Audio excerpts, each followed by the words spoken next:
Times cheios de estrelas, mas que deram ruim. Não deu bom não, hein? Você já parou pra pensar que ter um monte de estrelas, um monte de craque no time não garante título nenhum?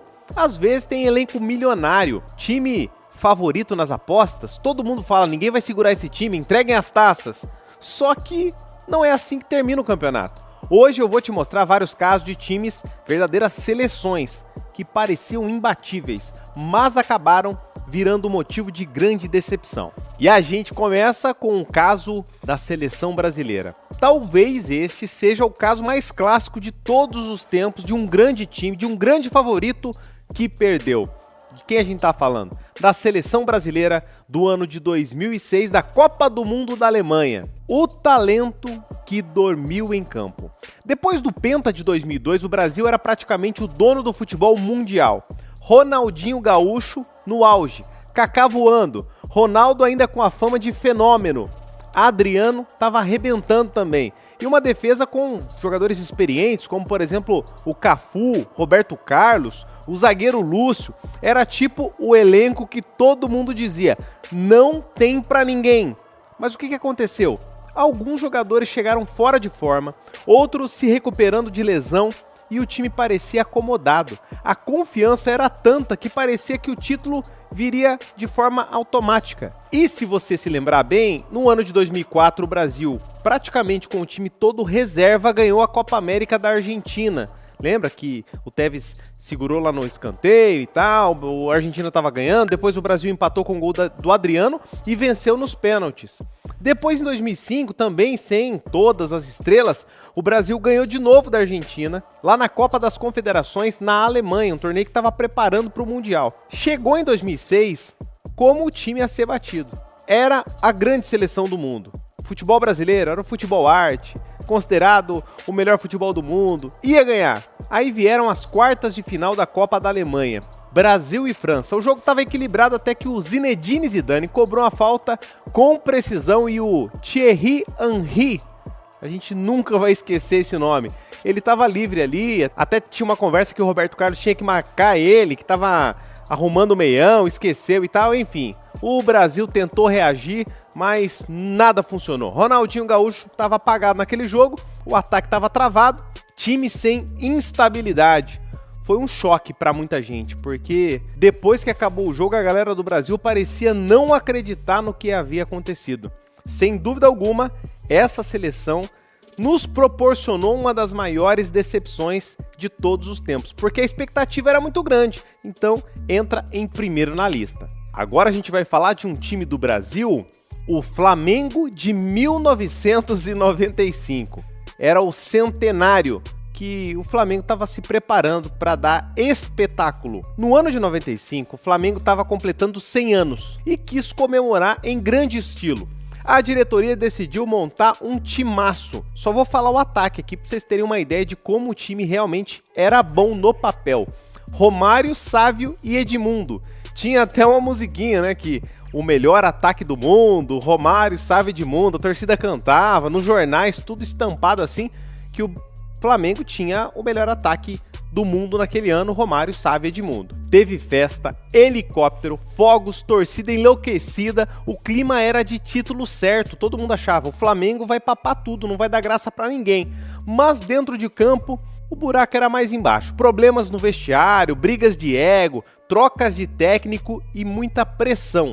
Romário e Edmundo até se desentenderam algumas vezes e o time não engrenava. Na Supercopa da Libertadores, por exemplo, o Flamengo enfrentou o Vélez Sarsfield e o jogo terminou em pancadaria com Edmundo e Romário no meio da confusão. Esse jogo é histórico e marcou aquele ano do Flamengo, um ano em que tudo poderia ter acontecido de uma maneira boa, títulos vindo, o ano do centenário, o melhor ataque do mundo, mas não foi nada disso. No fim, o time não levou nenhum título grande no ano do centenário.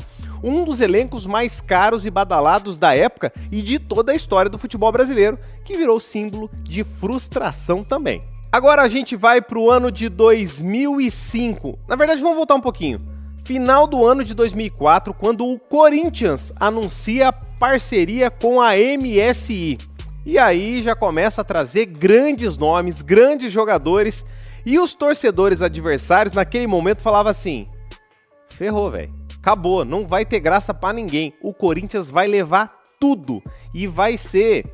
Era um contrato para 10 anos, né? Então os corintianos falavam: será só alegria durante 10 anos. Bom, em 2005 o Corinthians fechou com a MSI, um fundo de investimento internacional. O clube virou manchete no mundo todo. Chegaram Tevez, Mascherano, Carlos Alberto, Nilmar, Roger. Parecia elenco de Champions League. Sério, fora de brincadeira. Se você viveu nessa época, você vai lembrar.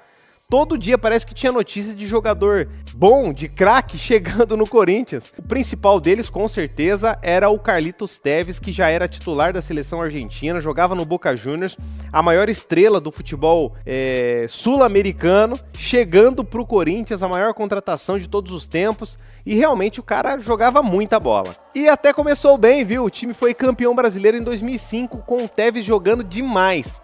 Mas no ano seguinte o Castelo desabou, a parceria entrou em crise, denúncias, troca de técnico, briga política, clima pesado nos bastidores. Na Libertadores de 2006, o Corinthians caiu nas oitavas de final para o River Plate, em plena fase de Tevez e Mascherano. Era o auge, né, do Corinthians ali, todo mundo tinha expectativa e o time tinha sido formado realmente para vencer pela primeira vez a Libertadores. Não aconteceu no ano de 2006. Para piorar, teve ainda aquele jogo polêmico da Copa do Brasil contra o Cianorte. O Corinthians perdeu o primeiro jogo em Maringá por 3-0.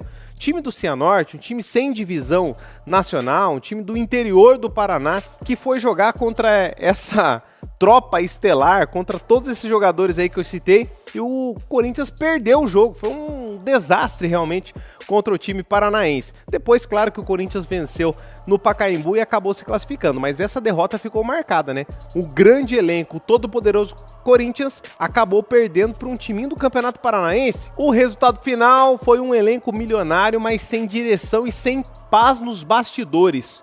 Um show de talento e também de confusão. E a parceria, depois de alguns meses com a MSI, terminou e o Corinthians teve que tocar com as próprias pernas. Na verdade, isso foi até bom, né? Porque o Corinthians depois, infelizmente, acabou caindo para a segunda divisão, mas se recuperou, foi campeão brasileiro, campeão da Libertadores, campeão mundial, isso com a própria força.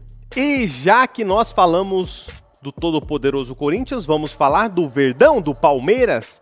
Vamos lembrar o ano de 2009, o líder que desmoronou. A gente volta um pouquinho no tempo, porque em 2008 o Palmeiras, que foi campeão paulista, tinha a chegada de Vanderlei Luxemburgo. Ele tinha uma parceria com a Traffic e vários jogadores chegaram. Montou um elenco muito forte do Palmeiras, campeão paulista, e aí se preparando para o Brasileirão, para a Libertadores do outro ano. Agora, infelizmente, o Palmeiras de 2009 tinha tudo para ser campeão brasileiro, mas não foi. O time começou voando com o Keirson. Keirson foi contratado do Coritiba, um dos artilheiros do futebol brasileiro. Diego Souza, Pierre, Cleiton Xavier, o Marcos era o goleiro e o Luxemburgo, como eu disse, no comando. Chegou a liderar o Campeonato Brasileiro de 2009 por 15 rodadas. A torcida estava muito empolgada, a mídia já cravava, né? O Palmeiras é o time a ser batido, mas aí começou o caos, porque o Luxemburgo caiu depois de um desentendimento com a diretoria, veio o Jorginho de forma interina, depois o Muricy Ramalho. O elenco sentiu a pressão, o vestiário rachou e o time despencou na tabela. Teve ainda no meio disso a chegada do Wagner Love, que chegou para jogar no Palmeiras para ser titular, mas aquele ano não deu nada certo. Ele que já havia sido formado e jogado no Palmeiras lá em 2003, 2004. Para piorar, o Marcos, o goleiro, o ídolo, chegou a dar em várias entrevistas criticando o clima interno. Tem entrevista que o Marcos fala do Luxemburgo, o Luxemburgo fala do Marcos, presta atenção. Declaração, ele saiu como São Marcos e nós saímos todo mundo com as mãos atadas. Roupa suja se lava em casa. Já não é a primeira vez que ele faz isso aí. Eu fico mais revoltado com tudo que quando perde só eu fico no campo. E o resultado, o Palmeiras terminou o campeonato em 5º lugar, de primeiro, liderando 15 rodadas para o 5º lugar e ficou até fora da Libertadores do ano seguinte. Foi um dos maiores, quase, da história recente do clube. Tinha elenco, tinha investimento, mas faltou equilíbrio e gestão do grupo, e o Palmeiras em 2009 poderia ter sido campeão brasileiro, mas não foi. É o chamado cavalo paraguaio, né? Ele acelerou, foi na frente, liderou e depois caiu lá para baixo da tabela e ele acabou nem classificando para Libertadores. Do futebol brasileiro, a gente vai para um caso internacional, e já que a gente está falando de times galácticos, vamos falar do time que originou esse nome, né? O Real Madrid. Muito brilho e pouco troféu. O Real Madrid já havia vencido a Champions League no ano de 2002 com aquele gol antológico do Zinedine Zidane na final contra o time alemão do Bayer Leverkusen. Mesmo assim, o Florentino Pérez queria que mais craques, mais estrelas internacionais chegassem ao clube, e realmente chegaram. E aí o time ficou recheado de estrelas, de grandes jogadores. Ficou com Figo, Zidane, Ronaldo, Beckham, Raul, Roberto Carlos. Parecia videogame, era só jogador chegando toda semana. Só que o campo não perdoa. O Real virou um time totalmente desequilibrado, muito ataque, pouco meio campo. Para piorar, o volante Makelele, que era o coração tático da equipe, foi vendido.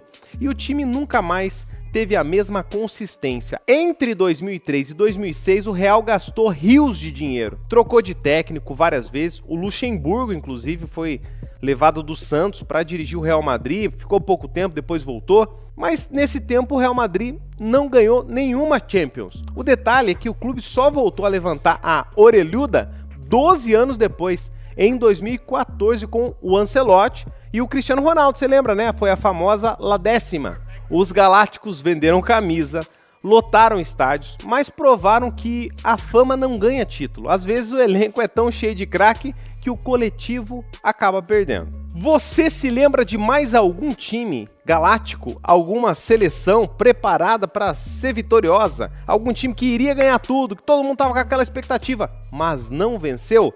Deixe aqui nos comentários e não se esqueça de se inscrever no nosso canal. Até o próximo vídeo, valeu!